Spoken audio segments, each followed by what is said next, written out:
Independent thoughts, independent life. This is Chad Benson. In all, 293,000 people filed paperwork for the first time.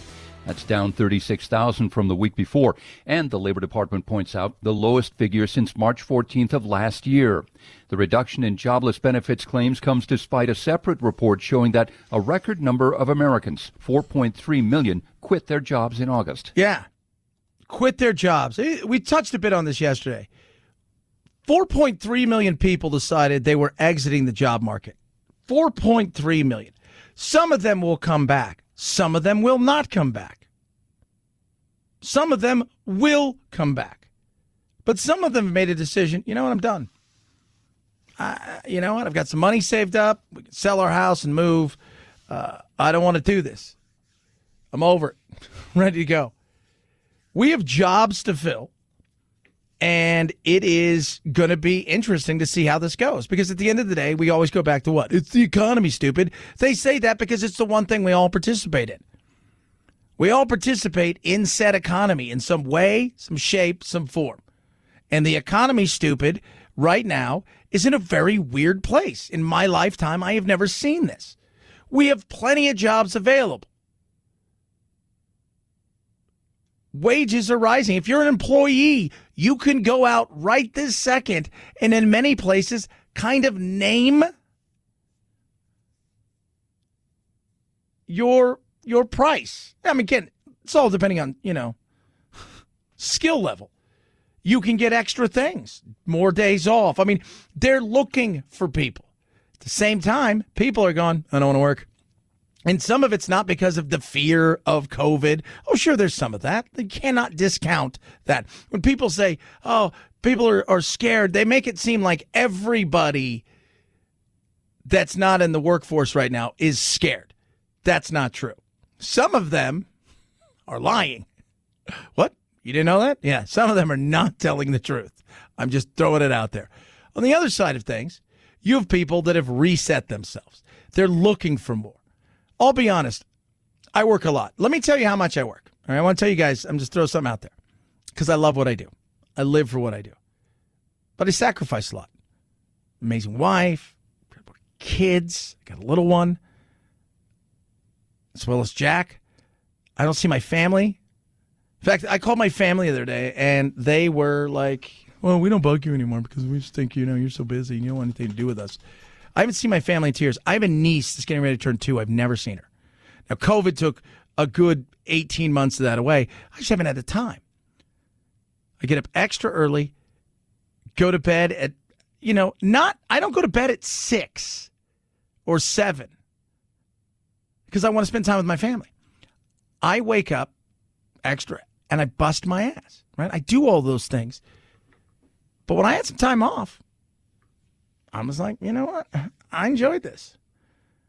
I have a lot of radio shows. People always make fun around here. It's like, how many radio shows have you been there? I will tell you this right now. I've done one radio segment today for another station. Been prepping for my local show as well as the national show. Producer Anthony is in town, and I haven't seen him in years. Last night was the first night we had seen each other in almost 3 years. My producer, for those of you guys who don't know, we don't live in the same town. He's not in the same building. And neither is producer Phil, as you guys know. He's out in Virginia. So of all this chaos and craziness, I have to admit, I took like a half-day Friday. And it was awesome. I'm like, is this what normal people do? Is this it? It's like it's a normal 8-hour day? Is this what this is like? Yeah. I slept here last night. The thought of going home was too late, so they'd set up a little like moon couch thing for me in this office over here, and I went and I slept here last night because I'm like, I don't want to get up and drive an hour, get home at like 10:30 or 11 and drive an hour because I had dinner with Anthony. I see why people want to do that. I've talked to a couple of friends of mine who are like, you know what, dude, I'm thinking about we're selling out there out in California and just going and just getting a regular old job out somewhere in the middle of nowhere, buying a house, putting money away and investing it, and just not having the stress. People are leaving the job market. The thing is, we're not replacing those people because the younger generation isn't after the same thing as an older generation was.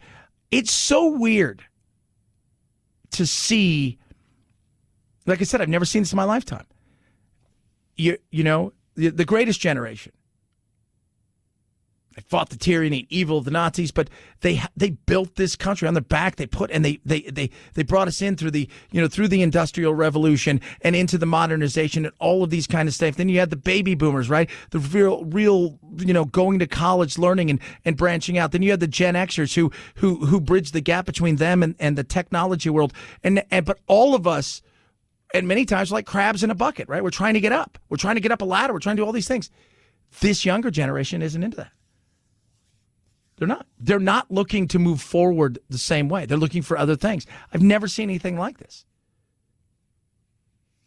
So, yes, the economy's stupid, but there's a lot that goes into that. And businesses are going to have to learn how to adapt in a way that is completely different than ever before. And technology may not be ready for it. And because of that, yeah, we've got supply chain woes. We talk about it. Deceleration is happening slower, perhaps, than people expected a few months ago, and people are still paying 10 or 15 or 20% more for meat. And they're saying, why was it supposed to be transitory 3 months ago, 4 months ago, and we're still here? Well, it requires us explaining that the cost of meat is also related to competition. The small number of large meat producers who have a dominance over the market. Different industries have different issues in the supply chains. We all understand the American people are not looking at cost-to-cost comparisons from this year to 2 years ago. They're looking at cost-to-cost comparisons to their checkbooks from 8 months ago or 12 months ago. So it's the giant meat growers.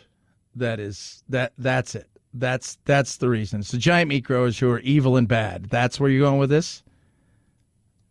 No, meat is up for a lot of different reasons, right? What you've left out there is fuel's more expensive. Get things from point A to point B, right? That is also something that you left out. Are there some giant ones out there? Yeah.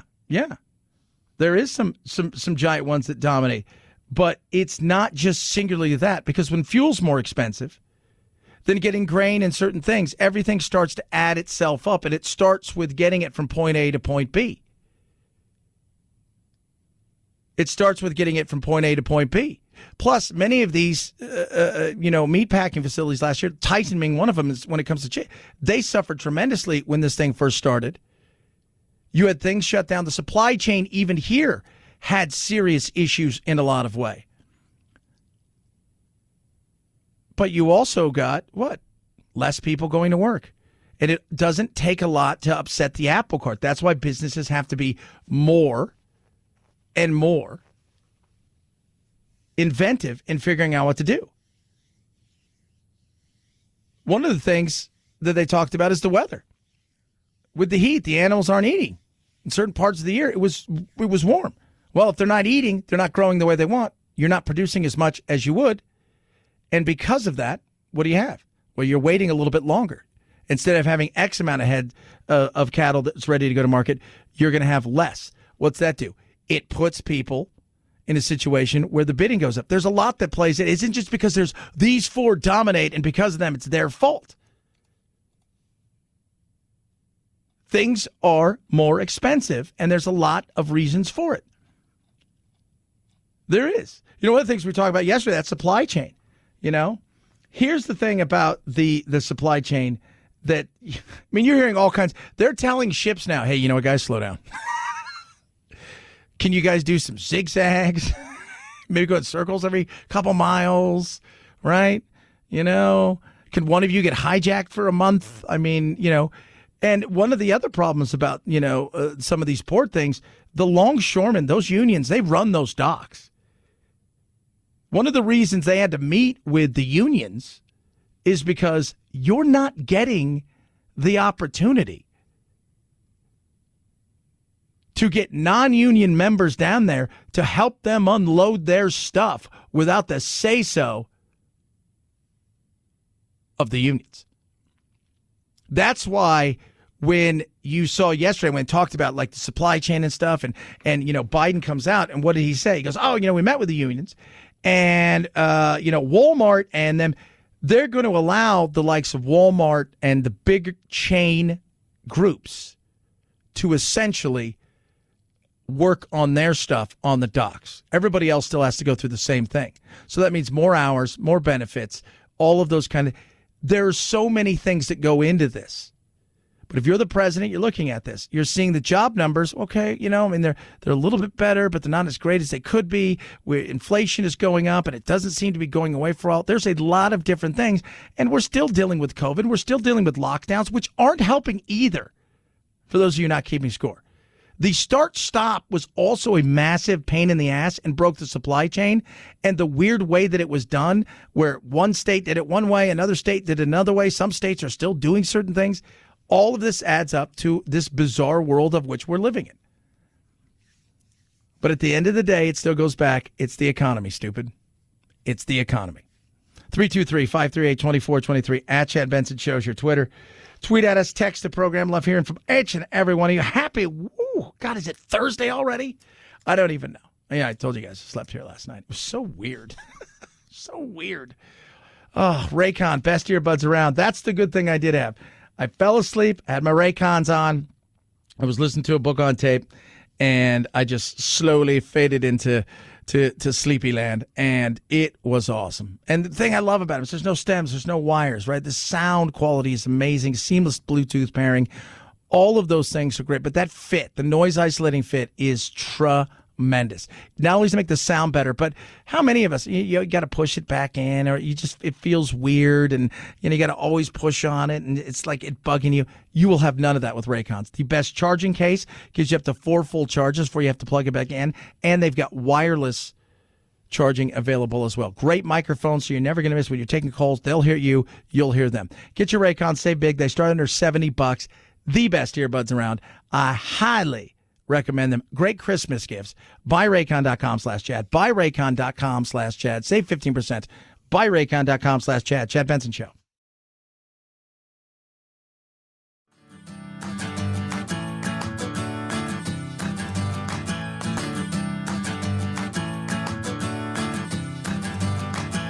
Running with scissors sounds great compared to this. Say We're certainly getting to a point where it is not going to necessarily dominate our lives the way it has for the last 18, 20 months.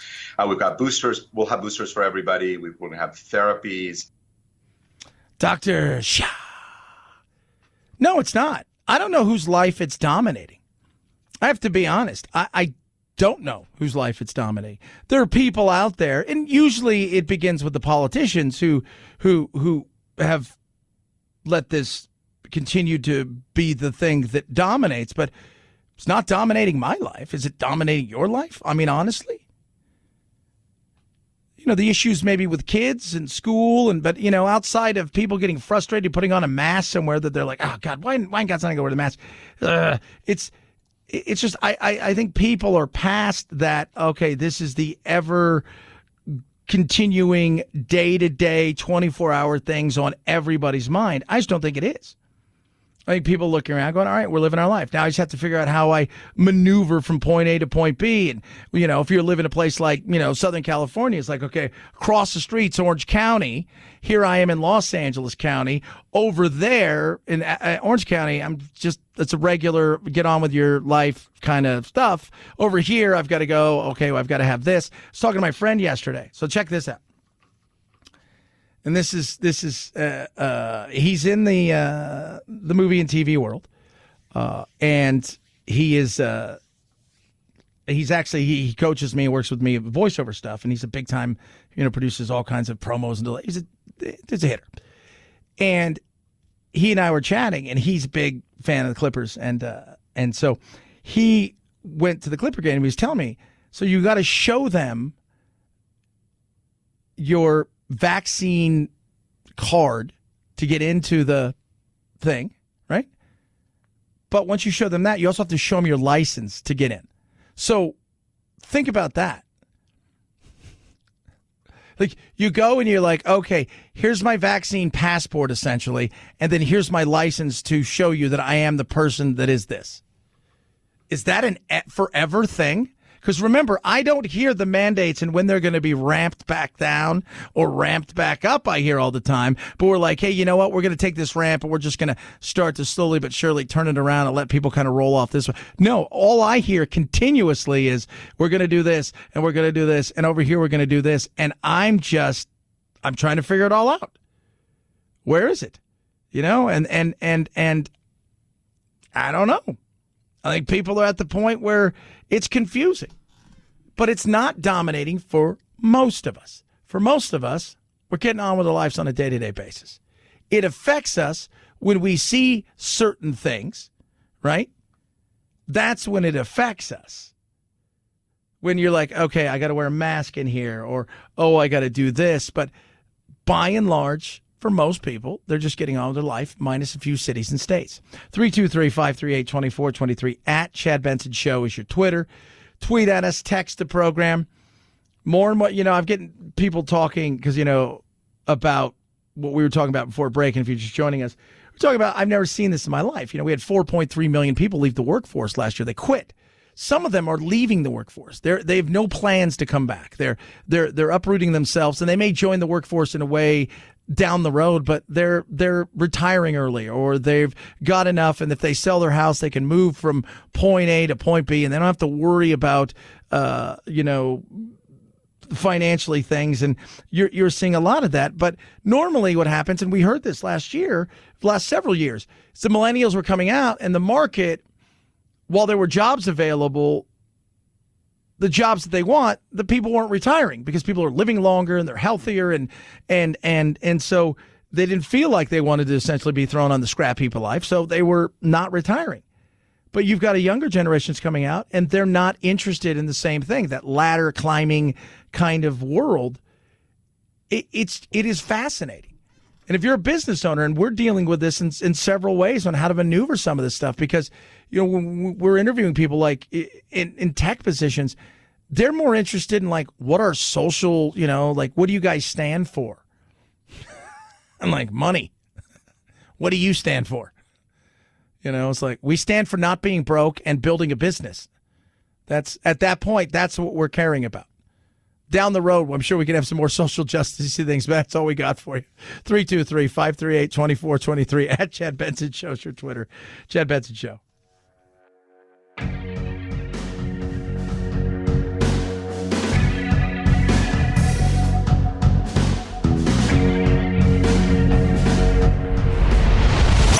The Chad Benson Show.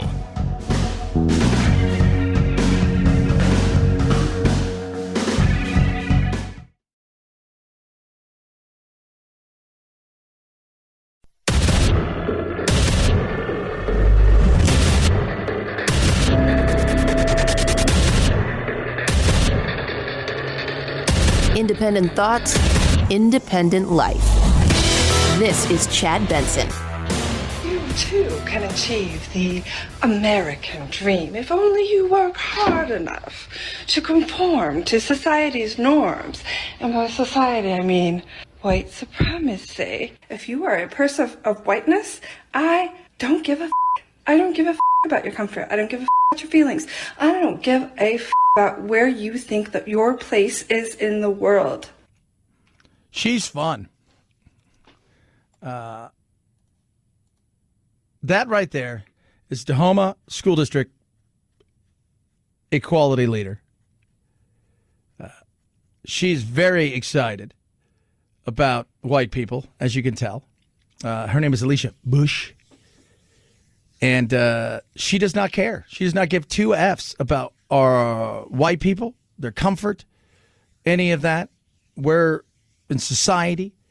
As you can tell, she's a caring, kind individual. And you guys are all evil and bad. Dear white people, the American dream is white supremacy. These freedoms, or the impingement of freedoms that you're ranting and raving about, is just silly. You've always had the freedom to do exactly as you please.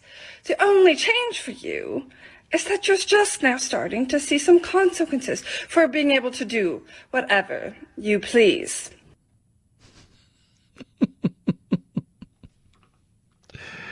She's no longer working. Just let you guys know.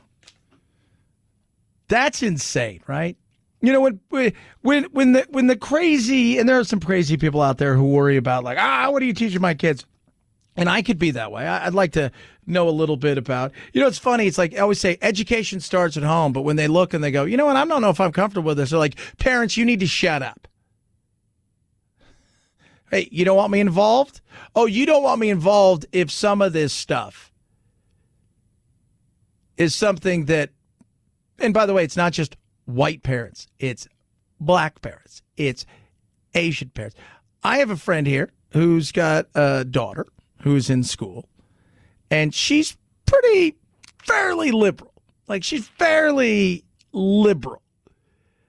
And she says, I think this stuff is just awful. She goes, what started out probably as something that we should talk about and a good idea to start to become a little bit more, open when we talk about certain things. And the internet's caused all that. You guys do realize that, right? When we had just books. Remember when you were in school and you just had the book? There wasn't any, like, I don't know. Do you think that's real? Like, I don't know. It says it in the book. There was no, hey, Google that and see if that's what they really said. Or get the whole story. Because we only got a chapter and a half on this guy or this gal. There wasn't any of that. And if you wanted to go look for it, if you wanted to go deeper dive, you couldn't even, like your little local library probably, you have to go to a college library to get a little deeper dive. But at that point in time, remember, you're just trying to get from point A to point B. I got a test on Friday. I don't need to know all that stuff, and none of that stuff matters.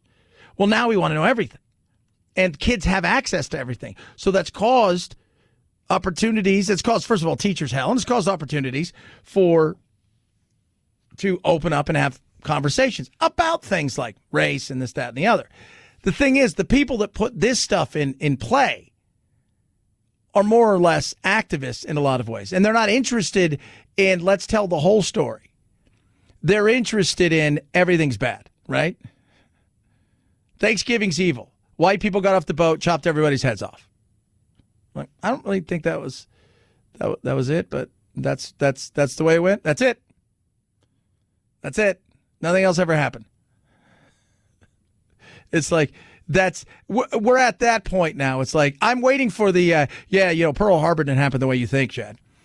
Yeah. The Japanese were just doing some practice runs and the Americans moved their ship over and stole all their weapons.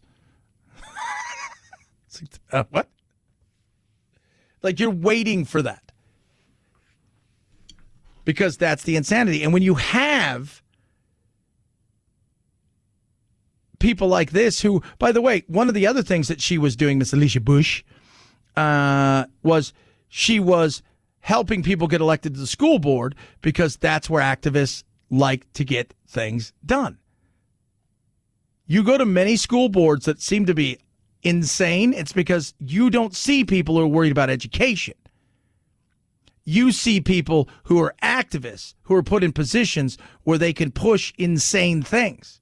We've got that happening right here. I was talking earlier today. So yesterday, one of the big cities here, Tempe, is getting rid of their school resource officers. Because, the school district and the school boards and stuff, they've got people on there that are what? They're activists. They're saying that police are evil. They want to defund the police. They need to get them out of schools. And you start looking and you're just like, because you're not interested in the education, you're interested in the activism. You're interested in narratives. So yeah, I take 100% responsibility when it comes to education for my children starts at home.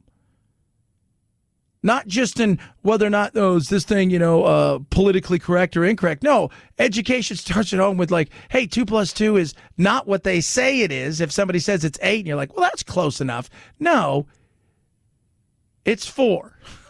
There's no nuance to it.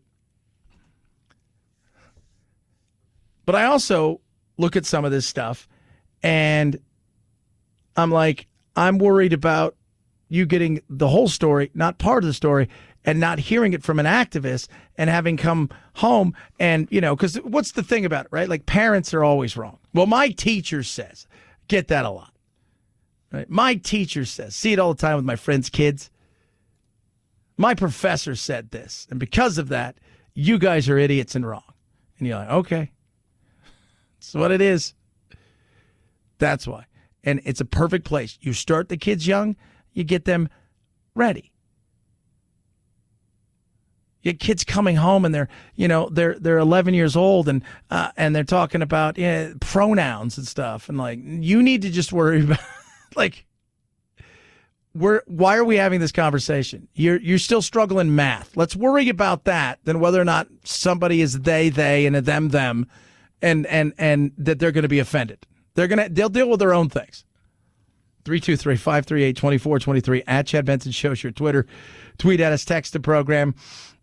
Oh, goodness me. Oh, Chad, I can't believe you said that's not very nice. No, it's just being honest. That's all I'm saying. Speaking of honesty, we have an issue at the border. Are you guys aware of that? Does anybody, the border? Is there an issue there? Things that happen? Right, but they're, because the coronavirus, they're using that Title 42 where if, they're going to send you back because the coronavirus, and they're not releasing people.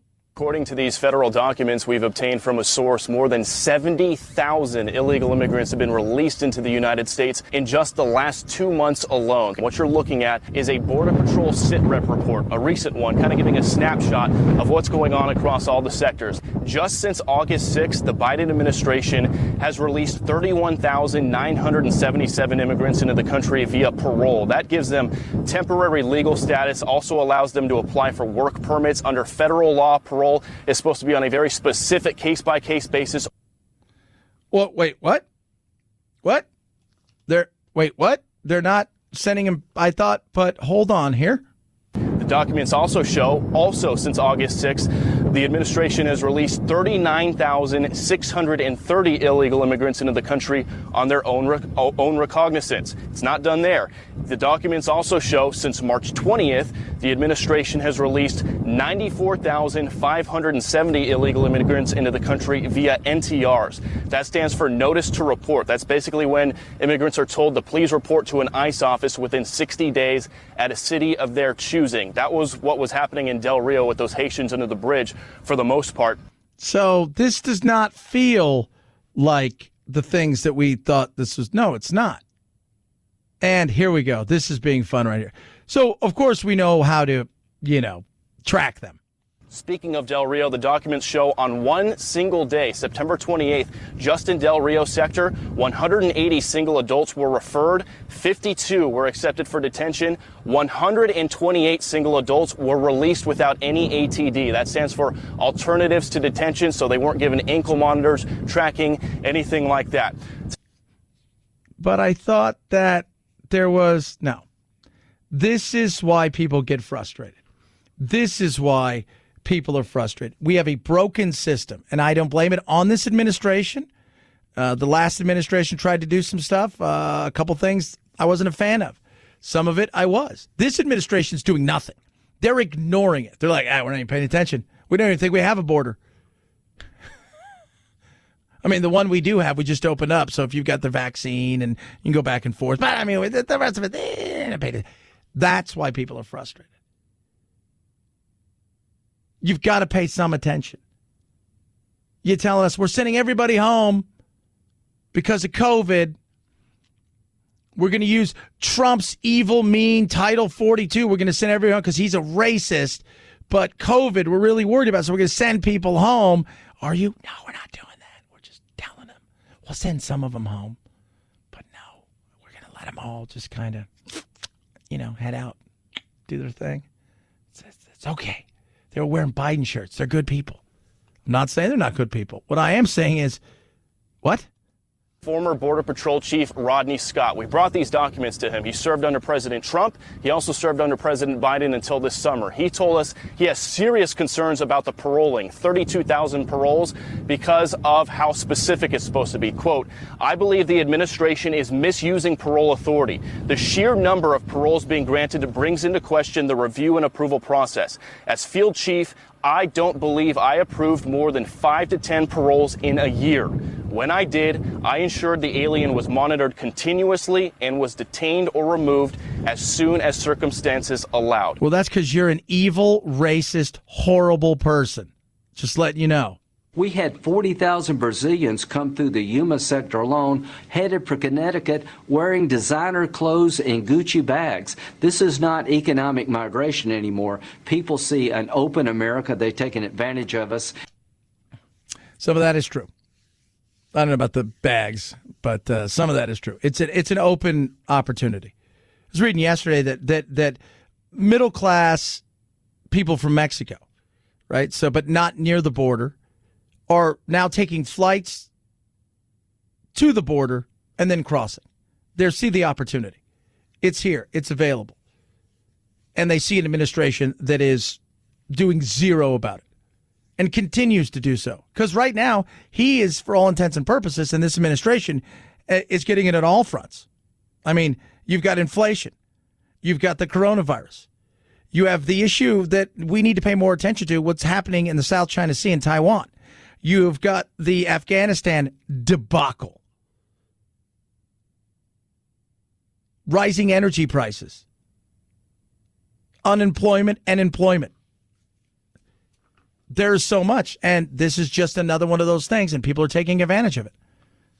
And it's right now they've got the ostrich approach. Out of sight, can't see me, don't worry about it, doesn't exist. 323-538-2423 at Chad Benson Show's your Twitter. Tweet at us, text the program.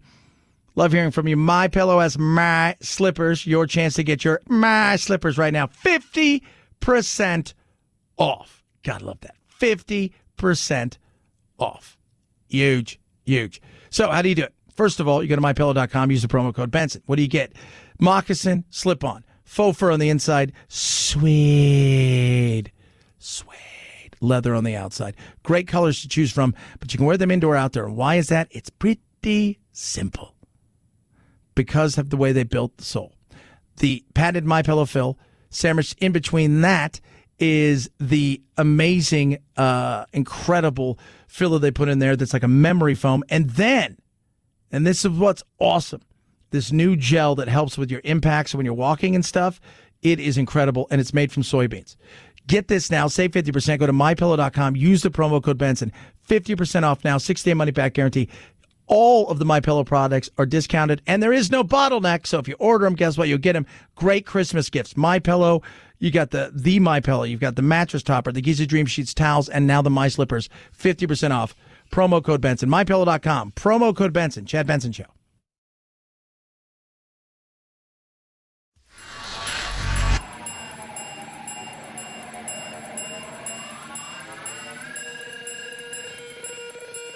Set Chad straight. Text the show, 323-538-2423. That's 323-538-CHAD. Someone has to do it. Might as well be you. The Chad Benson Show. There's a chill in the air, leaves on the ground, so it must be time for another Halloween movie. We are the survivors of Michael Myers. Halloween Kills is the sequel to 2018's Halloween, starred Jamie Lee Curtis saying if the last movie was about female trauma and violence against women, 2021's movie is about a mob violence, a group of people, collateral damage coming together saying we are as mad as hell. We are not taking it anymore. The system is broken. We are taking matters into our own hands. Halloween Kills is in theaters for sneak previews tonight. Yep. Normally I'd go tonight, but I'm not gonna. Because I get up. When the first one came out, or the latest incarnation, 2018, my hours were a little bit different, so I was able to go. And there's a part of me that wants to take a nap between my shows and go see this tonight. But I think I might do it on Saturday. But I'm excited. I am. I love these movies, and I like how. So this is Halloween Kills, and the next one is going to be Halloween Ends. And everybody's like, that's the last one. I'm like, so you're unfamiliar how this works? They go and they print money. So they don't stop that. It'll just be something different. Because that's the way that works. Is that, for those of you not keeping score, That's how it works, is there's opportunities to make money, they do it. And if you don't believe me, with Halloween Kills opening up, you're thinking to yourself, oh, wow, feels like the movie's going to make a ton of money. In fact, I wouldn't be surprised that it outdoes what Bond did last week, because there's money to be made. People like to be scared. People like horror movies. It's that time of year. And the formula works. And if you don't believe me, how about a new Scream? Hello? It's happening. 3 attacks so far. Something about this one just feels different. This is your life now, which means that whoever this is going to keep coming for you. I won't sleep until he's in the ground. Hello, Sydney. Doors unlocked. All doors locked. Doors unlocked. It's an honor. Yeah, because it works. Although at some point you got to get, like, they're getting older. You watch it now and it's like, oh, Sydney's got grandkids. Eventually the Scream ghost face killer thing is going to be chasing them in a walker. And it'll still make money. Chad Benson Show.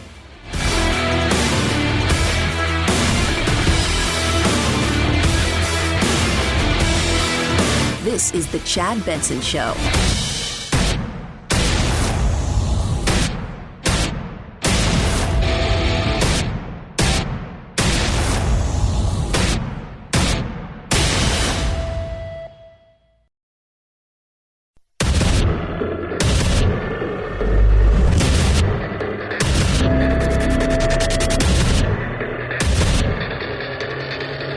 Independent thoughts, independent life.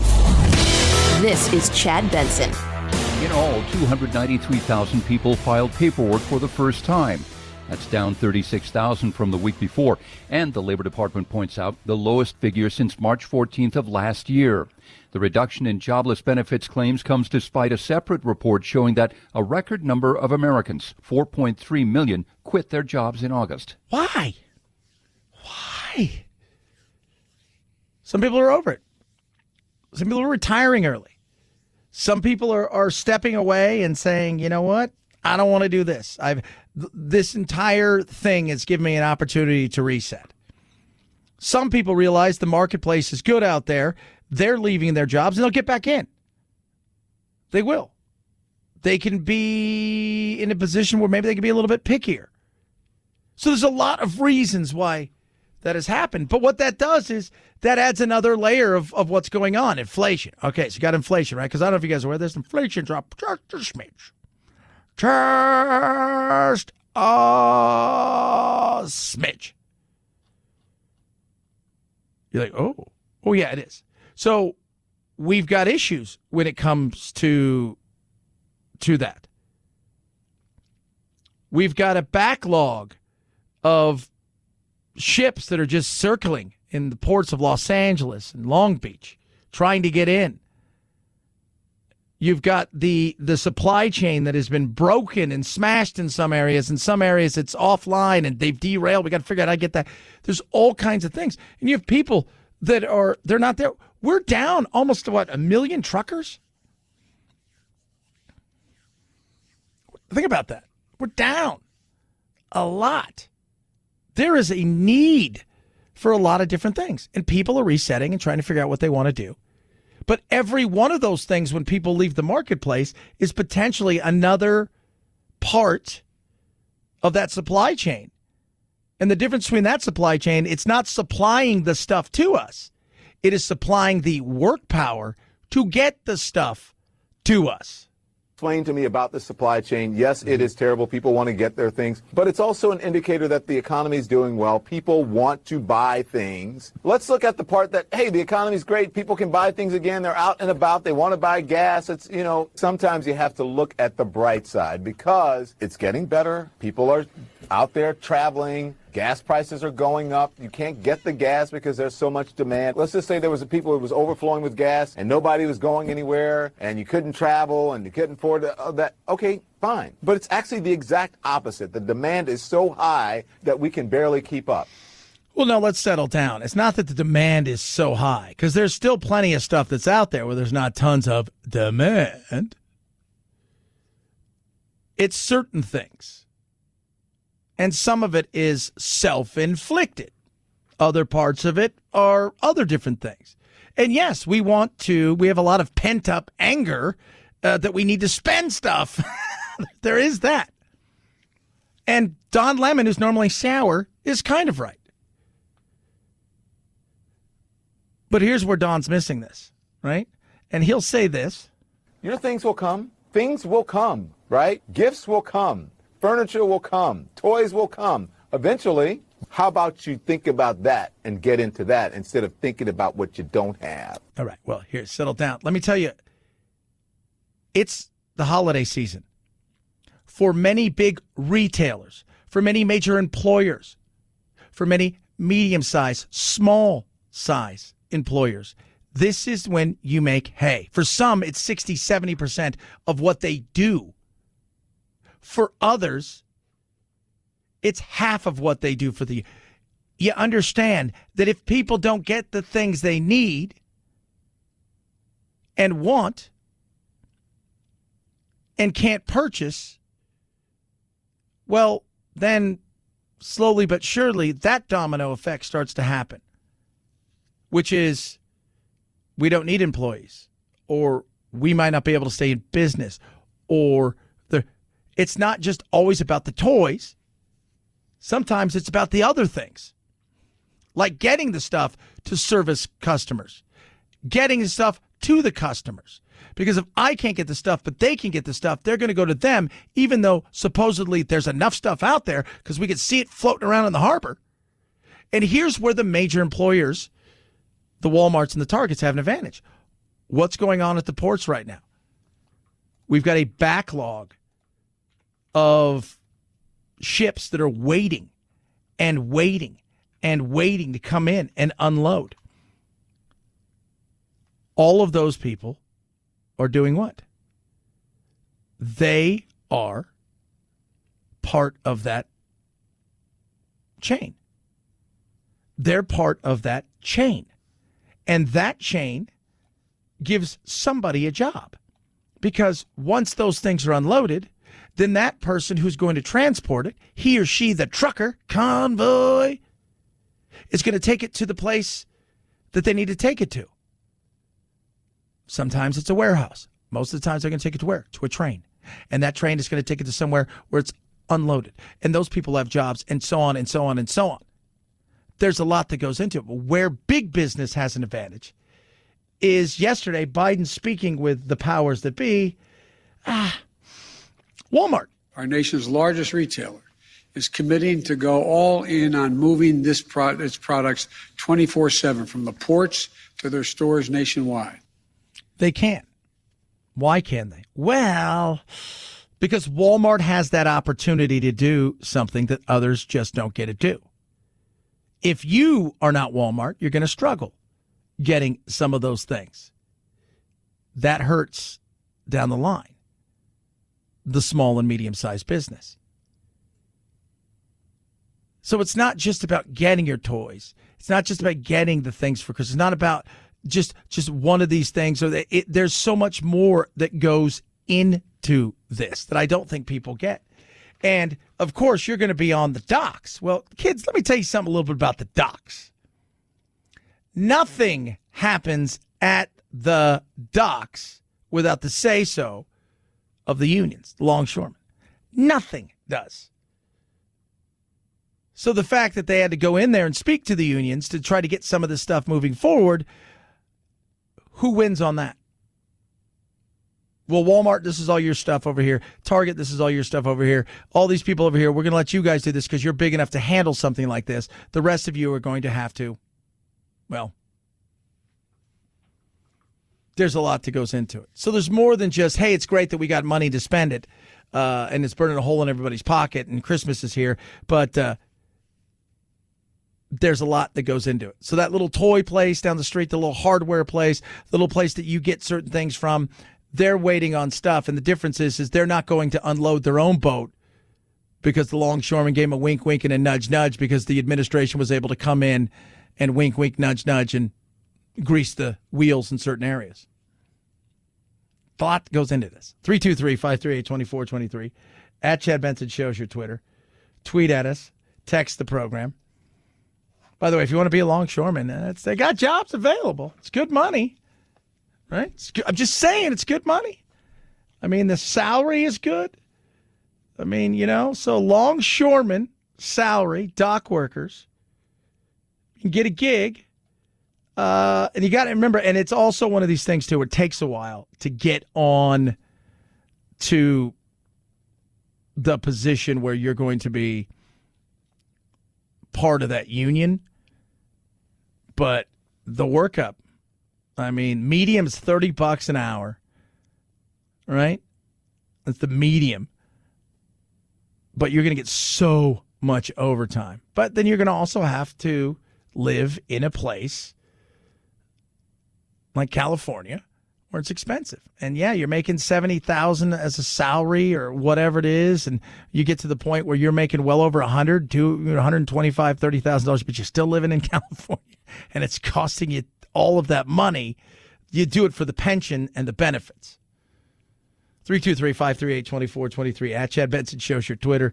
Tweet at us. Text the program. Love hearing from every single one of you. We're talking about this earlier. We're going to keep touching on it throughout the day. According to these federal documents we've obtained from a source, more than 70,000 illegal immigrants have been released into the United States in just the last 2 months alone. What you're looking at is a Border Patrol SITREP report, a recent one, kind of giving a snapshot of what's going on across all the sectors. Just since August 6th, the Biden administration has released 31,977 immigrants into the country via parole. That gives them temporary legal status, also allows them to apply for work permits. Under federal law, parole is supposed to be on a very specific case-by-case basis. Yeah. Now, we got a lot of jobs available. I got zero problems with allowing people that are coming here the opportunity to work. Especially if you're getting an opportunity for asylum. I still find that to be the most bizarre thing, where the catch and release essentially is you're applying for asylum, but you supposedly have a relative here, and they're going to have to take care of you because you're not allowed to work. So, that's still the weirdest thing in the world. I got zero problems with people having the opportunities to come and work here. I think we need to make a much more streamlined process. I don't know if this is that process. I'm just saying. And when you're saying you're giving out, 36,000, and we hear the word parole, we're thinking of prison, but you're giving that out where they have immediately the opportunity to now potentially go and work legally. What does that say to other people that look at this as, here is the opportunity because American is that, that beacon of light on the hill. And, oh, by the way, doors are open. 323-538-2423. At Chad Benson Show's your Twitter. Tweet at us. Touch base with us. I try to get back to everybody, good, bad, ugly. I let you guys know that. I do. I let you guys know. And like I say, I'll try to keep it civil. Somewhere along the line, we've lost the opportunity in life to keep things civil. So please, tweet, text. Love hearing from you. Rough greens. My dog Doodle loves himself some rough greens. I was very honest yesterday, so I was talking to my buddy, and he goes, "Dude, rough greens really work?" And I said, "It does." Because I'm going to get it for my dog. And I go, "Yeah, dude, try it." I go to ruffgreens.com/chat, and he went there and he looked. He goes, "Is that your dog, Doodle?" He goes, "Yeah, I hear you talk about him all the time." I said, "Dude, I'm going to be 100." I'll throw it out here. I said, he was awful. I said, he was the worst. I said, he was, if you got near him, he'd bite you if you were going to pet him. And at first, we're like, this dog's awful. They must have had him medicated when we got him. What it was his hips were so bad. And we started giving him rough greens. And it's changed everything. 18 months later, he's happier, he's healthier, he's in the best position he's ever been in, and we love it. He jumps, he's the energy, all of these things. It's got all of this incredible stuff in it. You just sprinkle on top of your dog's food, and your dog's food really gets the nutrients, and it comes to life. Try it before you buy it. ruffgreens.com/Chad, ruffgreens.com/Chad.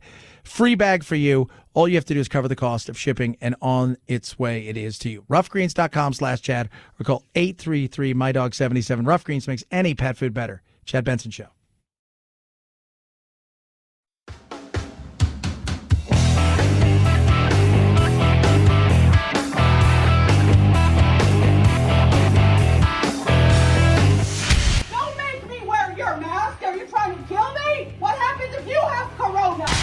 No need to socially distance while listening to your Chad Benson Show podcast. 4 out of 5 experts say so. I'm a scientist. There is no corona. But hurry before they change their mind. You know they will. Chad's podcast found on iTunes, iHeart, Spotify, and wherever you find your favorite COVID-free podcasts. Oh my gosh. I kind of like it. I'm not going to lie. This is the Chad Benson Show.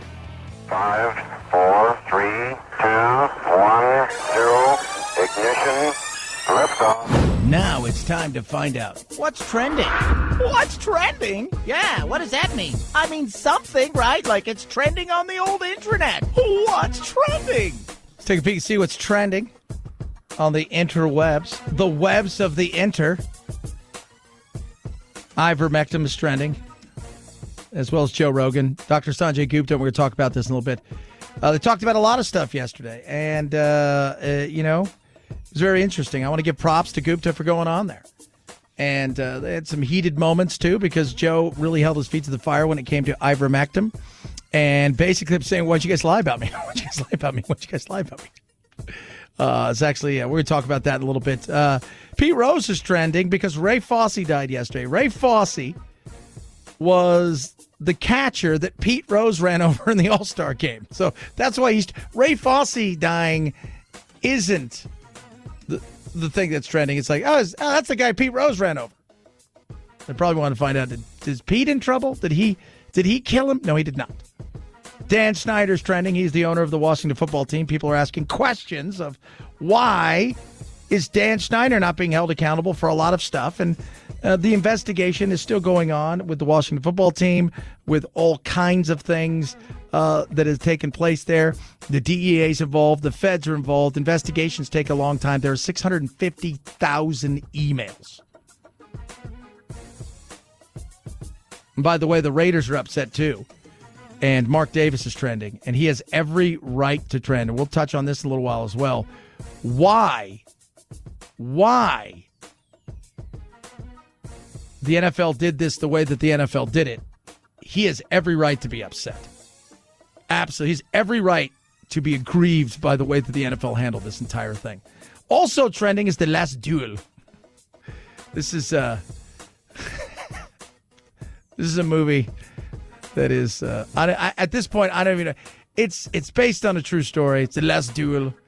But it's got Adam Driver, Matt Damon, and Ben Affleck in it. Think medieval times kind of thing. And all I say is there's a bunch of guys with Boston accents. Yeah, we're going to come get you. Yeah. You pick up your sword. Let's fight. And everyone else is like, oh, God, here they come. They're going to fight. Yeah, we're going to fight them. Head on over to Google. William Shatner, number one trending thing yesterday, as well as the World Cup qualifiers. Mexico beats El Salvador. United States got by Costa Rica.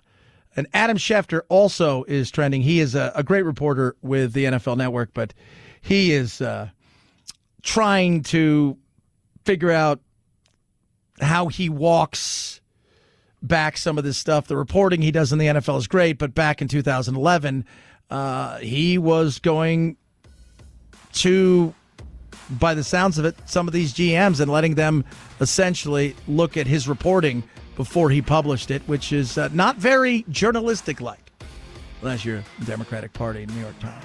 Chad Benson Show.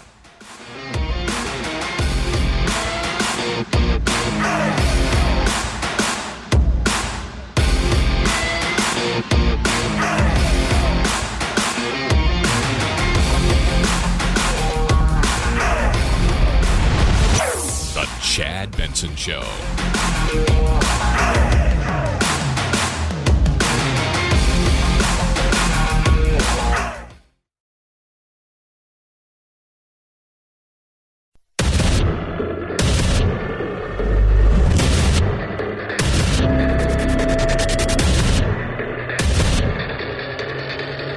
Independent thoughts, independent life. This is Chad Benson. So for you, Joe Rogan. Yes. I would say you've had it. Yes. To not get one shot of the vaccine. No. Why not? Because I have better immunity than I would if I was vaccinated. Right? Yes. Don't I? I think your immunity is really good. So why, if I've already gotten through COVID and I was really only sick for a day, and then 5 days later I was negative, and I do have the natural antibodies now, why would I take a chance in getting vaccinated on top of that? By the way, I'm glad you're better. I'm glad it only lasted a day. You're probably the only one at CNN that's glad. No. He's absolutely right. He's right. So many people were pissed off, right? So many people. I got it. When I had it, and I was like, I had it. And they're like, oh, yeah, well, you must have been like the worst thing ever. And I'm like, no. Because some people don't want you to die, but, well, some people really do, but they do want it to be the worst thing ever. Right? And I think it's very psychosomatic because you talk to somebody, it's like, that's had it, but the super pro vaccine, they're like, but it was like they had it before. Dude, you don't understand. It's the worst thing I ever had in my life. It's the worst thing I've ever had. And on the other side, some people were like, it wasn't really a big deal. Because nobody, oh, God, it's the worst thing ever. For some people, it is. For others, it was, something. And it's like, is it the worst thing ever? My friend, she had it pretty bad. And her husband had it. He had it kind of bad. But I said, was it the worst thing ever? And she's like, I had stones one time, Chad. That was the worst thing ever. I gave birth. That was the worst thing ever. Because the medicine, didn't work as well as that. It sucked, but no. Kudos to Gupta for going on with Rogan. Because a lot of time people don't want to go on a show like Rogan. First of all, there's always controversy, right? Because you're going to say something and people are going to take it out of context or they're not going to watch the whole thing. And I've watched a good majority. It's not that it was entertaining. And kudos, because they talk about everything. But kudos because in a day and age where everybody's looking for everybody to have a narrative and to fit into a lane, it's tough. I've always said this, like, people ask me, why don't you have more guests on? I said, you know what? First of all, I don't do politicians because it's just, that's not my thing. They're usually coming on to throw crap out there. Now, if they're an ex-politician and they're going to be open and honest, I find that to be more refreshing. People say, why do you have liberals on? We've asked them all the time. After a while, they don't want to come on. And that's why I was like, Bill Maher always said, look, I can ask any Republican to come on and they're going to come on. They'll come into the teeth line. You won't see the same thing. People asked, like, last week when Andrew Yang, right? Was it Jim Acosta was like, why would you go on Tucker Carlson's show? That's the kind of insanity, and that's why we have stuff. So it's refreshing when they go on shows that are comedy-based, and they have stuff, and there's opinion, but they're going to talk about a lot of different things. And in many cases, it's not even about the lane in life that they're in for real when it comes to their career. But Dr. Gupta went in there and, they joked, but he hit him with some good stuff. The rest of them are all lying about me taking horse medication. And we should talk about that. That bothered you. It should bother you, too. They're lying at your network about people taking human drugs versus drugs for veterinary. Calling it a horse dewormer is not a flattering thing. I get that. It's a lie. It's a lie on a news network. That's a lie that they're conscious of. It's not a mistake. Yeah. They're unfavorably framing it as veterinary medicine. Why would they lie and say that's horse dewormer? I can afford people medicine, mother. This is ridiculous. That's my favorite. I can afford people medicine, mother.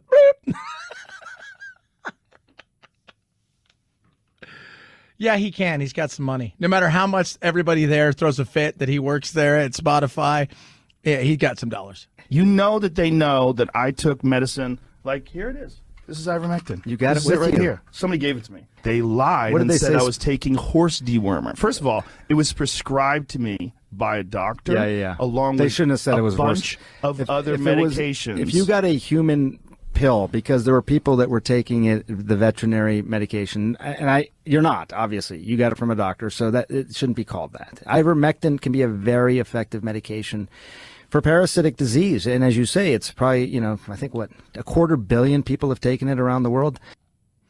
Yeah. Also won the Nobel Prize for Medicine, William Campbell and Satoshi Omura. And it is used for things like worm infection, mites, insects when they bite you, scabies, things of that nature, head lice, pubic lice. Like they give it out. And 420th place is the most commonly prescribed drug in the United States in 2018 during the last rankings that they have, with over 100,000 prescriptions. Now, people did go and panicked and, they went and bought things that they shouldn't have bought, and they did stuff that they, and that was on them. And then they panicked and they called poison control and stuff. But like I said, I find this stuff very interesting. He went in there, he discussed it. He went in there and he was open and honest. And that's what happens, right? Like last week, a week before last, Sage Steele from ESPN goes on a podcast. Of course, she's had to come out and apologize, because she's trying to keep her job at ESPN and because she doesn't like some of the stuff they're doing, especially with, the mandates and things of that nature. And I sit there and I'm like, because when you go on certain things and you're going to be there for a couple hours and you're BSing, and she's on with Jay Cutler, for God's sakes, who's renowned for having a resting bitch face and just looking like he always looked like he sucked on a lemon. It was awful. But you let your guard down and you be open and honest and you could talk because you feel like, I'm having a conversation.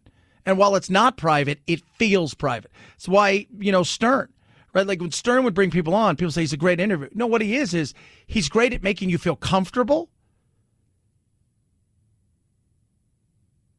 That's what makes him the great interviewer. He's great at making you feel comfortable because he's going to hit you with 85 things, and the next thing you know, you're talking about, you're a famous rock musician, and you're talking about, your kid's little league, and you're talking about the crazy parents there, and then you're talking about, politics, and that you're not in any kind of lane, and then all of a sudden he hits you with something because it softens you. And that's what makes it great. And people have their guard down, and then they feel like, wow, we're having fun. We're goofing around. I'll say something here, and boom. Yes, they know it's a human drug. It's right, but they lied. The thing, it's defamatory. It is. They shouldn't have done that. It's defamatory, right? Well, I don't know if it's right. I bet it is. 6 days after infection, I was back in the gym. They want were you to get upset sick. that I got healthy. That's one thing they didn't report on: the fact that I was negative 5 days later. And working out 6 days later. 6 days after infection, I was back in the gym. I'm glad. Felt great. I'm glad you do. I really am. Me too. I think Thank you. Most of the people. I'm glad you're glad. You're a nice guy. But it wasn't just about that. He hit him with some other stuff, and some other stuff that I thought, I'm glad he went there. By the way, we've had to try to get Gupta on numerous occasions. And again, some people just don't want to go on certain things and talk about stuff. But he went after Fauci with Sanjay Gupta. And you hear Dr. Gupta he's a doctor, but he's also a journalist. He is a medical expert at CNN, and at the same time, he's a doctor, and at the same time, he's a human being. And, he's not used to people asking him questions like this, where he's used to being on there with, the Jim Acostas of the world and whoever else is on, the Poppy Harlows and like, oh, tell us about that. That's what he's used to. Did you read the email leaks, the emails from Peter Daszak and all the different discussions that they had about their concerns that they were responsible for this through gain-of-function research? They applied for a grant to specifically do to insert a furin cleavage site, which is that particular part of the virus that raised so much concern. Yeah, I mean, look, the thing is, this gets back to the same thing I think we're dancing around a little bit, which is I don't know sometimes what to do with this. It's highly suspicious. Yeah, it's highly suspicious. It is. It is highly suspicious. I think we know. If you were to ask me, Chad, you've got to put money on who murdered Gabby Petito? I'm going to go, I think it's her fiance, Brian Laundrie.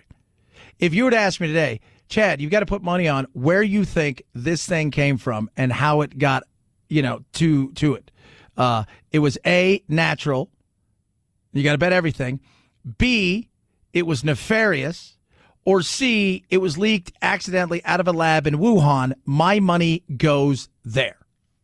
I think of this sometimes the way I think about my teenage kids. They're not telling me everything here. Now, do I automatically assume they're totally guilty of everything I think they're guilty of, or is there something else going on here? I think China has not. We have to have a World Health Organization that's actually empowered to be able to do things. It's just it's too beholden, I think, to China. Yeah, of course. China is China. Do you think this is going to ever get out? No, it's never going to do it. It's never going to get out. We're never going to find where this thing came from for real, because China is kind of like the NFL. They protect their own. They care only about the party and the communist power and the powers that be. They do not care about the people, and they don't care about anything other than that. They think, and by the way, they know that we know they're lying. But as long as their people believe it, that's all they care about. Concerning. They deleted in how much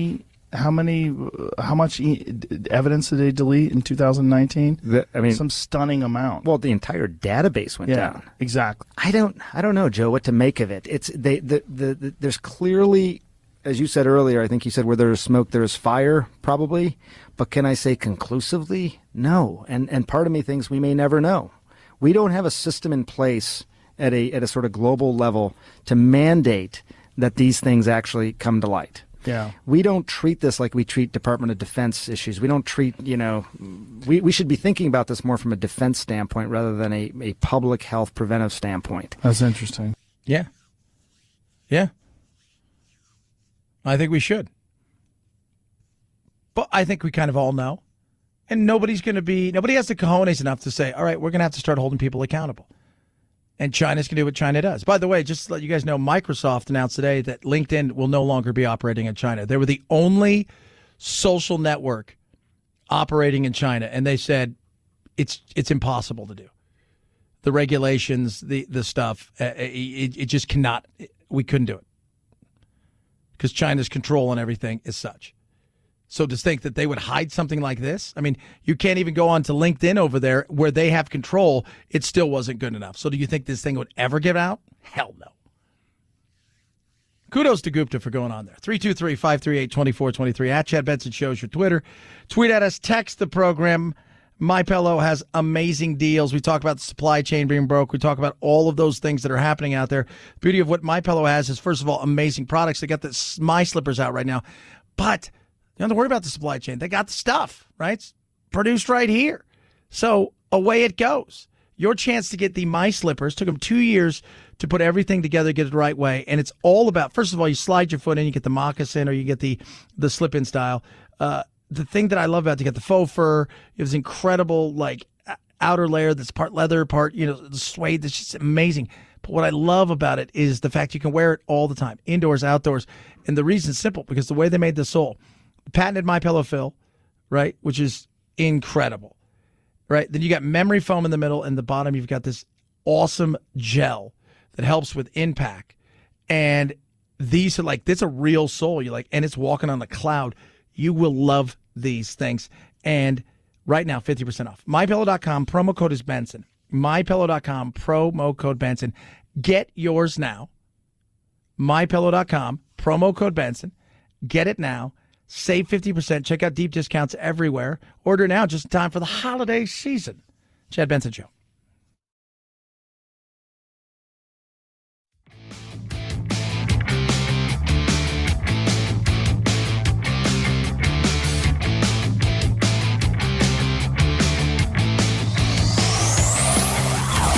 Check out our Chad Benson Show Facebook page where you can hang out or hang your grievances out to dry. This is Chad Benson.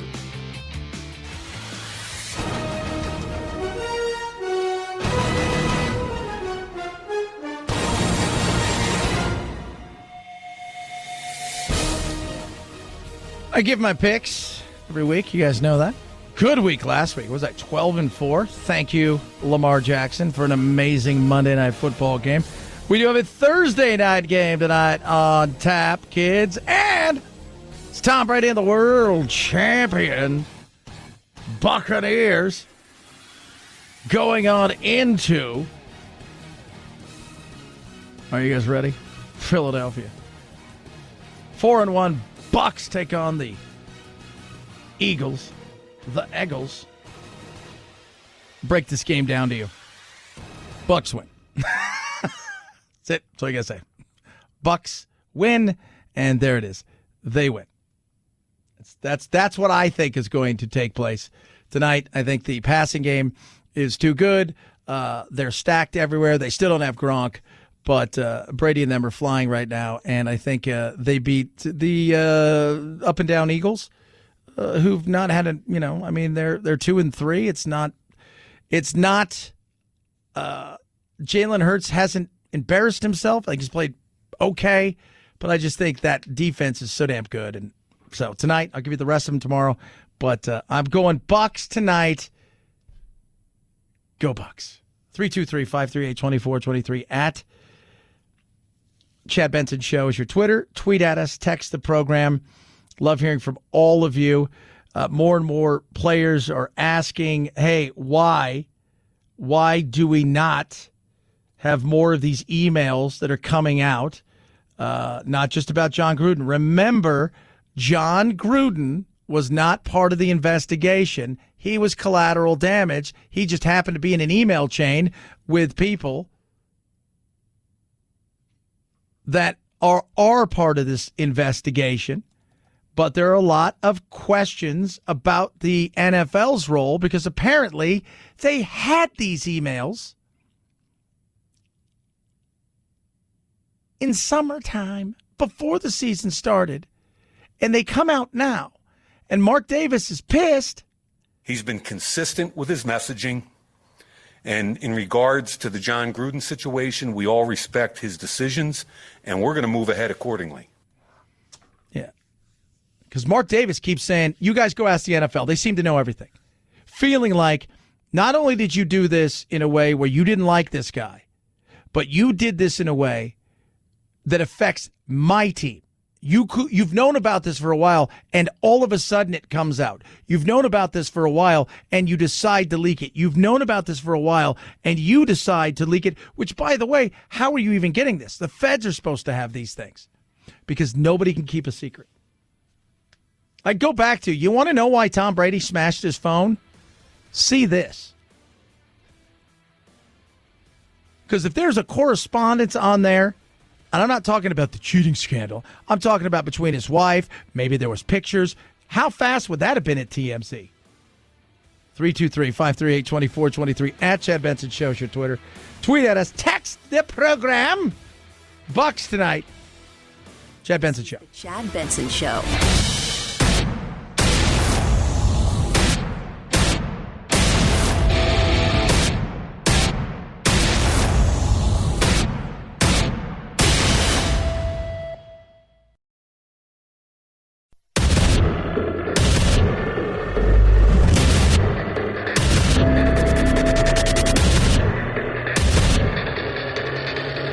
Independent thoughts, independent life. This is Chad Benson. You know, immigration is a hot mess. According to these federal documents we've obtained from a source, more than 70,000 illegal immigrants have been released into the United States in just the last 2 months alone. What you're looking at is a Border Patrol sit-rep report, a recent one, kind of giving a snapshot of what's going on across all the sectors. Just since August 6th, the Biden administration has released 31,977 immigrants into the country via parole. That gives them temporary legal status, also allows them to apply for work permits under federal law. Parole is supposed to be on a very specific case-by-case basis. Yeah, so and we're going to touch on this, I'm sure, for the coming days and weeks, because so much of what they're trying to do right now is in this whole reconciliation bill. It's a pathway to citizenship. Is there a way to get people immediate, green cards? Protect. I mean, there's so many things that they're trying to do. The reality is America's, first of all, we're not ready for the truth. We're not. And the Democrats aren't ready for the truth. Both sides of the aisle have failed this country when it comes to immigration. But the Democrats don't want to know, like, okay, we're going to give everybody who's here, illegally, a green card. And if there was 40 million people and not 11, that's something you don't want to hear. Right? And you were like, oh, God. Because it's been 11 million for God knows how long. Even Vox is like, Biden has an incoherent immigration policy. Not Fox, but Vox. So in the reconciliation bill, they tried to do everything they could to get pathway to citizenship and green cards, at least get them people green cards. So they pitched they call it the back pitch. So the parliamentarian was to change the registry date, and an action that would have benefited people both in and out of legal status, dreamers obviously, temporary protected status, giving people the opportunity to. What they're really trying to do is, how can we get all these people some form of legalization? Or give them the right to apply for legal residency and at least keep. I mean, they're doing everything they can. It's not just the $3.5 trillion. And by the way, they said, no, you guys can't do this. That's what they ruled. They're going to get frustrated at this, but this isn't helping. And when you hear them talk about, we just gave 36,000 people the parole. So, and you're like, wait, what? Chad, they gave him parole? These people are wait, what, parole? According to these federal documents we've obtained from a source, more than 70,000 illegal immigrants have been released into the United States in just the last 2 months alone. What you're looking at is a Border Patrol SITREP report, a recent one, kind of giving a snapshot of what's going on across all the sectors. Just since August 6th, the Biden administration has released 31,977 immigrants into the country via parole. That gives them temporary legal status, also allows them to apply for work permits under federal law. Parole is supposed to be on a very specific case-by-case basis. Yeah. 36,000. This is the former Border Patrol chief for a while under Biden and under Trump. Former Border Patrol Chief Rodney Scott. We brought guy. these documents to him. He served under President Trump. He also served under President Biden until this summer. He told us he has serious concerns about the paroling, 32,000 paroles, because of how specific it's supposed to be. Quote, I believe the administration is misusing parole authority. The sheer number of paroles being granted brings into question the review and approval process. As field chief, I don't believe I approved more than 5 to 10 paroles in a year. When I did, I ensured the alien was monitored continuously and was detained or removed as soon as circumstances allowed. 5 to 10, 36,000. Parole allows an individual who may be inadmissible or otherwise ineligible for admission into the United States to be paroled into the United States for a temporary period. The individual is paroled into the U.S., has not been formally admitted into the U.S. for purposes of immigration law. You wonder why people are frustrated. Incoherent, poorly run. Welcome to what is an absolute nightmare of right now. This is Biden's administration's fault. This particular thing. Immigration, people coming here, there's a lot of things that go into that. But the mass amounts of people coming here and this dysfunction, that's on him. That is 100% on him. 323-538-2423 at Chad Benson Show is your Twitter. Tweet at us, text the program. Love hearing from every single one of you. All that being said, today's the day we find out how's them jobs doing. In all, 293,000 people filed paperwork for the first time. That's down 36,000 from the week before. And the Labor Department points out the lowest figure since March 14th of last year. The reduction in jobless benefits claims comes despite a separate report showing that a record number of Americans, 4.3 million, quit their jobs in August. Yeah, a lot of those people aren't coming back to the workforce. Some are. A lot of those people aren't coming back because they don't have to. They're retiring. They're going early on retirement. They're selling their properties and moving, to places that are more affordable and planning out. And if they do come back to the workforce, it's not, they could have been mid-banishment somewhere, right? Got a home in Southern California, Northern California, got a home in Washington State, wherever it is, and they're looking and saying, we can move to Arkansas, we can move to Iowa, and the opportunity for us to go and sell our home and move out there, and maybe they were making $150,000 a year, $200,000 a year between the two of them, and they're at that point where it's like, you know what, let's just leave the marketplace in itself. We don't want to do this anymore. Go somewhere else. Put roots down somewhere and relax and not have to stress. Some of those people may not come back.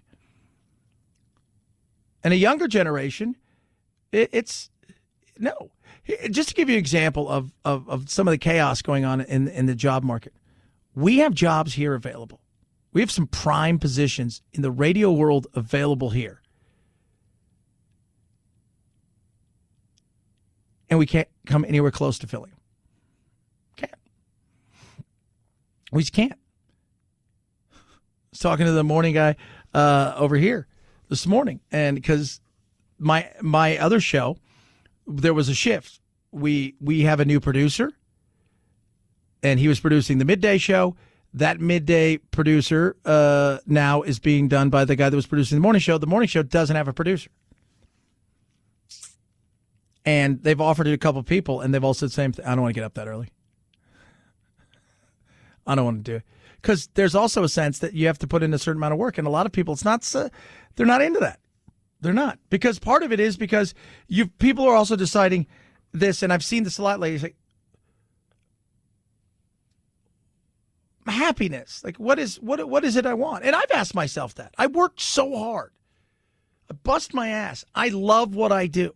I go back to that, the whole work-life balance thing. But here's the reality of it is there is a certain sense. It's like, okay, well, what are you looking for? Like, what's the end game of this? And you're getting more and more, especially a younger generation, that next generation that doesn't have the same want to climb a ladder in the world that the previous do. Oh, you'll find some that will. And their path will probably be much easier because there's not going to be the crabs in a bucket scenario. But you get a lot of other people where they're just the crabs over in the corner chilling, going, I don't feel like doing that. I don't feel like doing that. So you're going to find a lot of these jobs unfilled. Unfilled. A lot of people are not saying, I'm taking some time off to reconfigure and think about what I want. I think a lot of people are taking time off and saying, I don't want to do, not only do I want to do this, I'm in a position where I don't have to do anything. We sell everything and move. And my mom, she talked about it. My mom's in Southern California. And she's told me over and over again, as soon as Spencer gets to a certain age, because of his medical, she goes, yeah, we're going to sell and leave. Because why would I want to stay here when I could sell this house for way more than it's really worth and just move and never have to work again? I said, I totally get that. My little sister, who's grown up in Southern California, and her boyfriend, they're getting ready to move to Kentucky. Building a brand new home. They're moving to Kentucky. They want an easier pace of life. Totally understandable. You're going to see a lot more people say, I don't feel like doing this anymore. I don't feel like that rat race anymore. 323-538-2423 at Chad Benson Shows your Twitter. Tweet at us, text the program. Love hearing from all of you. Raycon, best earbuds around. I love my Raycons. You will love yours. No stems, no wires. Absolutely incredible. I mean, incredible. I love these things for the sound quality, for the design, but for the fit. It changes everything. incredible fit that you'll realize it's like, wow. Earbuds I had before, I was pushing in, or they had the stems and the wires and dangling, and it's always annoyance. Not with these. You barely feel them. You will love these things. They come with a 45-day happiness guarantee, 1-year limited warranty, and the warranty is like this. If you break them in the first year, you send them back. No questions asked. Get yourself some new earbuds. But don't break them on purpose. You'll love these things. You will just love them. Great. Perfect time to order for Christmas. Get your earbuds now. The best around. Raycons. Buy Raycon.com/Chad. They start under $70 and use that code. You save 15%. Buy Raycon.com/Chad. Buy Raycon.com/Chad. Chad Benson Show.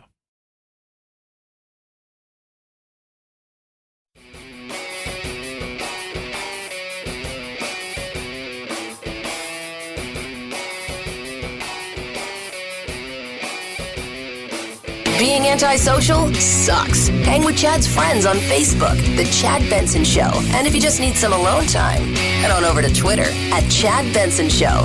Either way, we can't wait to meet the real you. Hey, look, we have a vice president signing. This is essentially about allowing people the dignity with which they deserve and want to live. Talking about family care. Is this scripted? Because I know you did scripted stuff the other day. Is this scripted? For working people and working women in particular, care is a prerequisite to be able to get to work. Yeah. Child care has gotten more expensive, partly because there's, with COVID, that has really shown people how finding good child care and affordable child care is a tough, tough thing. But the question has to be asked. Is it, whose responsibility is it? If you're Hartley, say it's your responsibility. You shouldn't have a kid if you can't afford a kid. And the other side of things is some of that, there's some merit in that, right? But sometimes things happen. Sometimes things absolutely, they happen in people's lives. But to what extent is it the government's and the taxpayers' responsibility to pay for everybody's child care? Now, I believe we need to do more, especially in the younger generation, of getting them into learning opportunities at a much early age, because I think it benefits everybody. It does. It truly benefits every single one of us. Because the earlier we get people, young kids, into childcare and learning and giving them a what we consider now a head start, right? They say, oh, so you got a head start. But the earlier we start to do that, the better it is going to be for their education. The better it is for their education, the better people get out into the world to work. It's a win. It's a win. And I think those are things that we have to really have to debate. But it also goes back to, while I agree with that, and I think there's ways of doing it, how much of it? Because if it was the Democrats, it'd be free for everybody. If it was the Democrats, they're just going to be handing it all out. If I'm an employer right now, that's one of the things I look at. If I'm having trouble finding employees, and in particular the excuse or for whatever reason that people are giving, because some people are using all kinds of excuses, right? From childcare to I'm scared of this to because they're using excuses.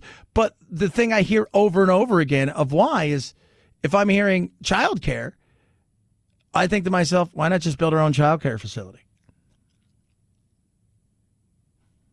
Why not? And some places are doing that. Gives you a massive upper hand. Why not? Why not just do it? Let's build our own child care facility, and it can be, if your place is big enough, and we can go from there. We can go from there. Little things that I think employers are going to have to start to figure out. 323-538-2423 at Chad Benson Show is your Twitter.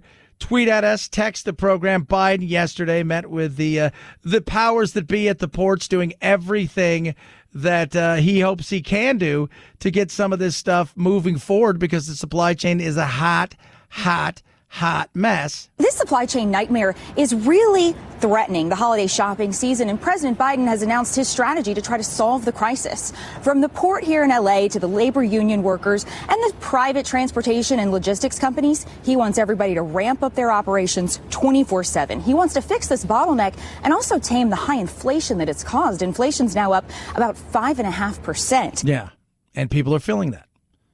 And you start compounding that with not being able to get some of the stuff you need, shrinkflation, where you're spending more and getting less. It all starts to add up. And it's not just about getting the toys you want, as some people would like to say, Don Lemon. It's also about the fact that there are a lot of things out there that people need to get their businesses up and running. And there are parts and little things that aren't right now in their hands, so they can't conduct business. 323-538-2423. At Chad Benson Show is your Twitter. This lady we're going to play next she's special. She's very angry, but I think you knew that when I said she was special. When you hear it, you'll be like, Chad Benson Show.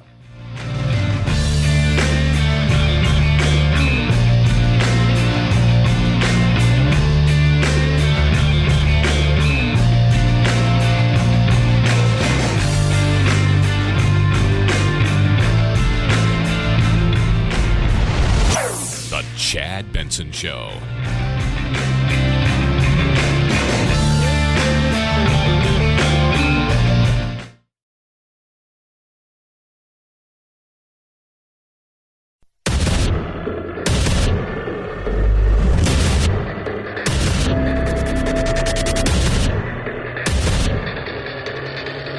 Independent thoughts, independent life.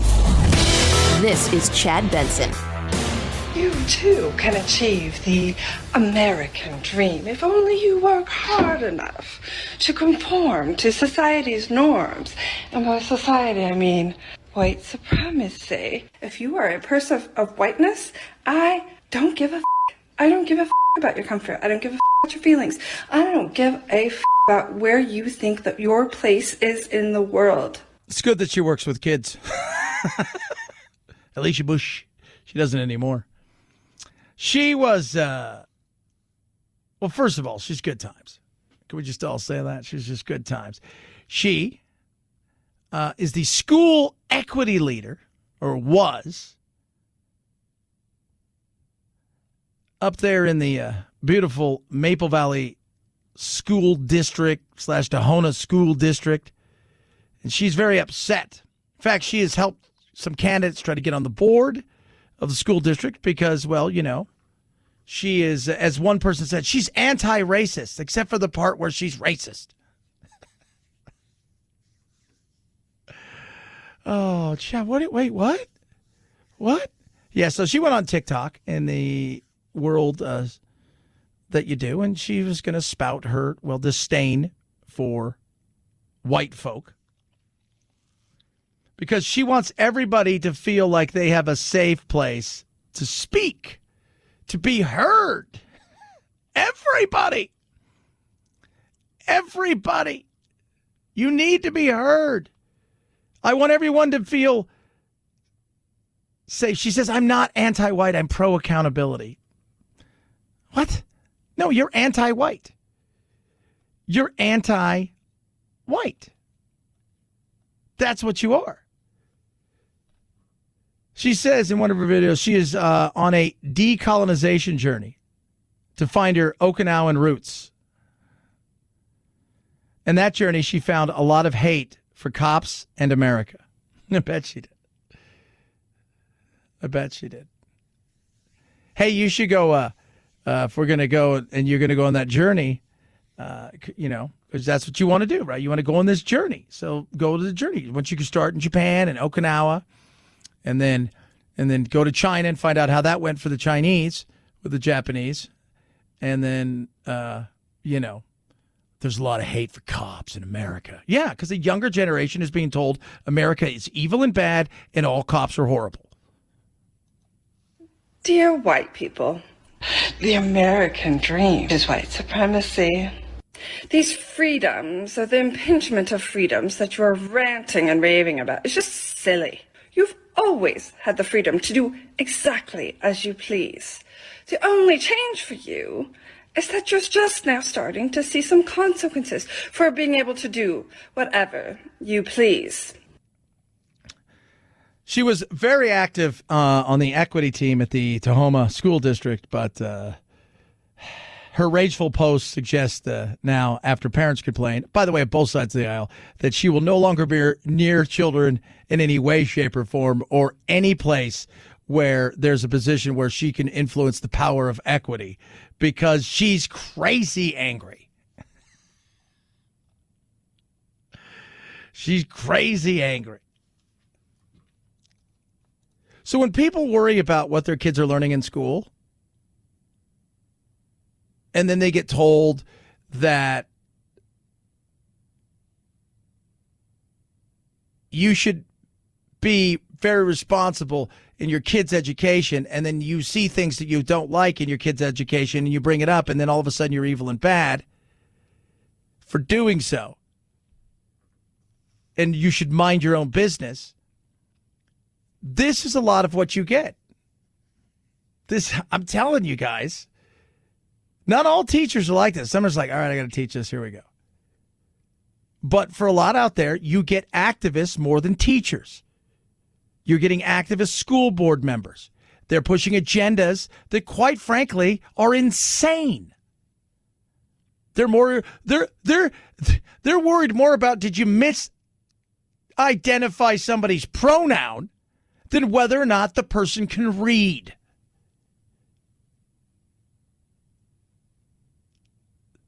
They're worried about, hey, you know what? Somebody feels uncomfortable here, so everybody has to change. What? Yeah, we're going to get rid of everything. This person over here feels uncomfortable. That's the insanity of which we live. And when you get that, it goes back to the thing we've talked about all the time. It's no longer the old saying, oh, it's the flea. Now wags the tail, wags the dog. It's not the tail wags the dog. Because it only takes one thing now for stuff to change. And it's this like, here's a perfect example. So also up in Seattle area, the school has canceled the Halloween parade because it marginalizes students of color. So it marginalizes. So when you read the article, you're like, okay, what? In alliance with SPS, unwavering commitment to students of color, specifically African-American males, the staff committed to supplanting the pumpkin parade with more inclusive and educational opportunity during the school days. What in God's name are you doing? Well, some kids feel uncomfortable.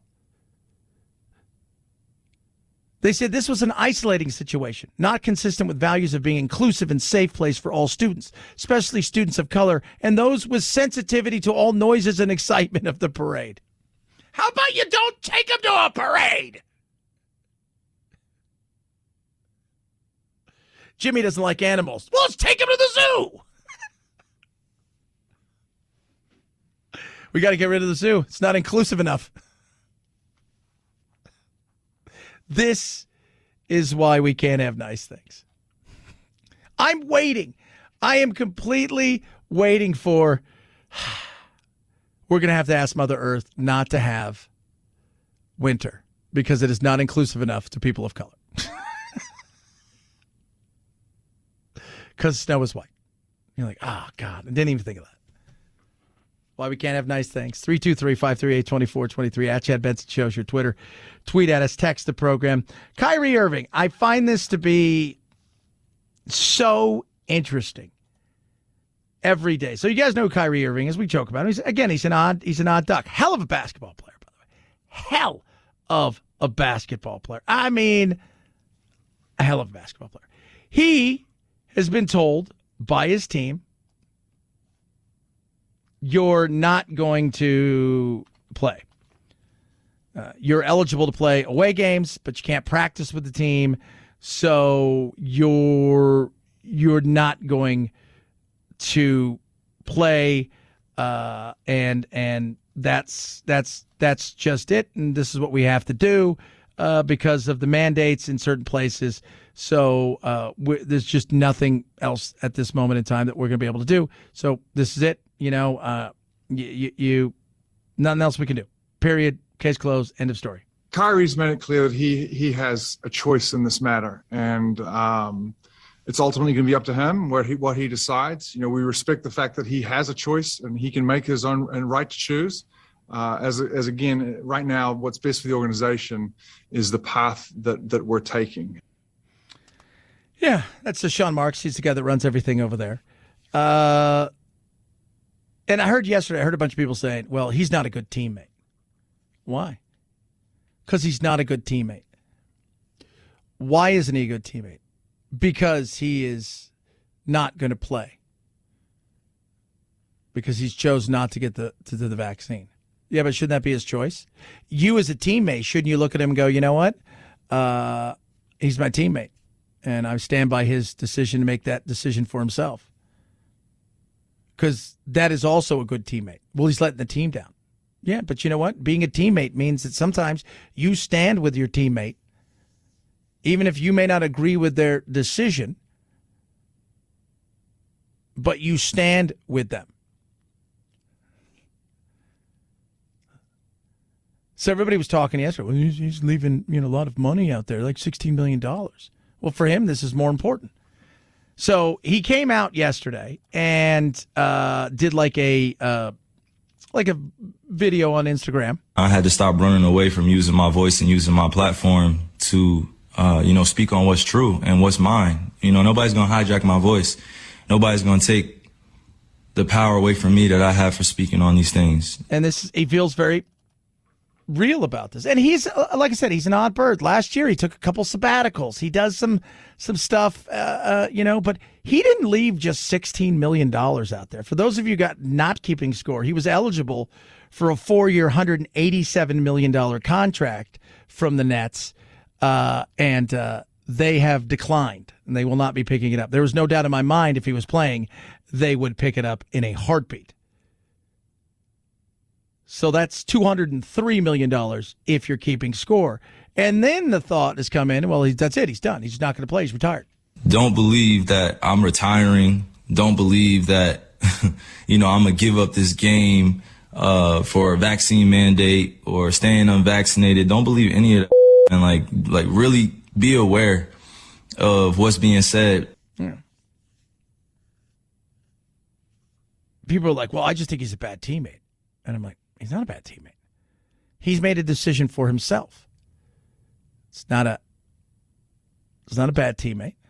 He made a decision that he believed was right for him. And here's the other thing. I don't think he is vaccinated, but he's also the kind of guy that would be vaccinated and would say, it's none of your business.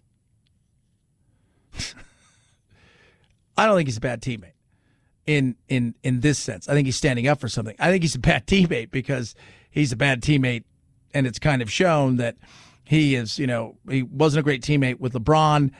He went to Boston, and all of these things were non-COVID related. But also being a good teammate means that sometimes a player makes a decision, and you stand next to that player in certain decisions, even if you may not agree with it. Even if you may not agree with it, you stand. And I will tell you, there's probably several players that go, I wish I had the cojones to do what he's doing. But I like money. That's probably what they're saying. And they're not in that position. But there's several out there. Andrew Wiggins comes to mind, who ended up capitulating and giving in to the vaccine, and he is not happy about it at all. He's understandable. So it's and this has nothing to do with the NBA. It has nothing even to do with the New Jersey Nets. This is all because cities in which they play have vaccine mandates. 323-538-2423 at Chad Benson Show's your Twitter. Tweet at us, text the program. Love hearing from every single one of you. It opens tonight. I have a feeling it's going to be a big box office smash. Chad Benson Show.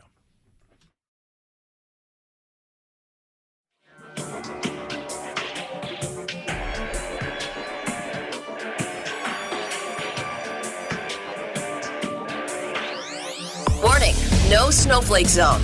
Uninformed opinions are in danger of melting. The Chad Benson Show. There's a chill in the air, leaves on the ground, so it must be time for another Halloween movie. We are the survivors of Michael Myers. Halloween Kills is the sequel to 2018's Halloween, star Jamie Lee Curtis saying if the last movie was about female trauma and violence against women, 2021's movie is about a mob violence, a group of people, collateral damage coming together saying we are as mad as hell. We are not taking it anymore. The system is broken. We are taking matters into our own hands. Halloween Kills is in theaters for sneak previews tonight. By the way, I saw I've pretty much seen every Halloween, including the third one, which was stupid because it had nothing to do with Halloween. The actual Michael Myers character, it was called Season of the Witch, and it had to do with masks. But it was trauma against violence against women. I'm like, I watched it. He killed everybody. He killed a lot of men. He killed a blank ton of men. So this one I can't wait. I'm curious. I think, was it 56 million? Is what James Bond's No Time to Die or Kill or whatever made last week. I think it'll beat that. I think it'll thump that. Absolutely. I think, well, it's the pandemic, so it's hard because the last Halloween movie a couple years ago made 76 million in 2018 opening weekend. I think this one will do okay. Yeah, I mean, I think we're looking at a really decent open. So this will be very, very interesting to see what it does. But it's awesome. It is awesome. It is awesome. So they're expecting 3-day range of 40 to 55 million with a high of 80 to 110 million ish. So who knows? You never know with these things. But remember, it's a movie too that costs virtually nothing to make. Horror movies are so cheap to make. And when they're bad, they suck. But when they're good, there's a new horror movie coming out in February that people who have seen it already say it is absolutely terrifying. And it's Ethan Hawke, who, for whatever reason, the dude is good. Sinister was awesome. One of the best scary movies. And we're going to start our scary movie extravaganza and stories next week as we count down, to the scariest movies of all time. We're going to do 2 weeks straight of it. And we're going to start that next week. But this one is called The Black Phone. And if you've not seen the trailer, it is scary. It is super creepy. 323-538-2423 at Chad Benson Show is your Twitter. Tweet at us. Text the program. Football tonight. I'll give you all my picks tomorrow, but tonight I got the Bucs beating the Eagles. Take that to the bank. If you'd like to, you could take it to the bank if you want to. You don't have to, but you could. Somebody just texted me and said, Kyrie Irving lost how much money? Because we were talking about him earlier. He's the basketball player. Well, at least with the Nets, they're not going to pick up his max option, which would have been $187 million. So if you couple that with the fact that he'll only be eligible to get half of his salary this year because he can't play, or less than half because of where he's eligible to play. And I have a feeling, and this is just me, that there's going to be pushback from the league as far as the unions go, going, you're going to pay him his whole salary. This has nothing to do with whether or not he's eligible to play in the games. This is all to do with a mandate that is coming from the city that has nothing to do with our league. I'm saying 323-538-2423 at Chad Benson Show is your Twitter. Tweet, text. Love hearing from every single one of you. Check out all of our social medias. We're on Getter as well. I'm super excited. I'm going to take a little rest here. Might hit some golf balls. Got myself a Cobra. And when I said that the other day, people are like, where do you keep it? I'm like, in my golf bag. They're like, oh, the driver, not a snake. Because that's the kind of life I lead. Because you never know. Maybe I do buy a Cobra. But this time it's just a regular old golf club. You have a good one. I see Friday. Night, night, Jack.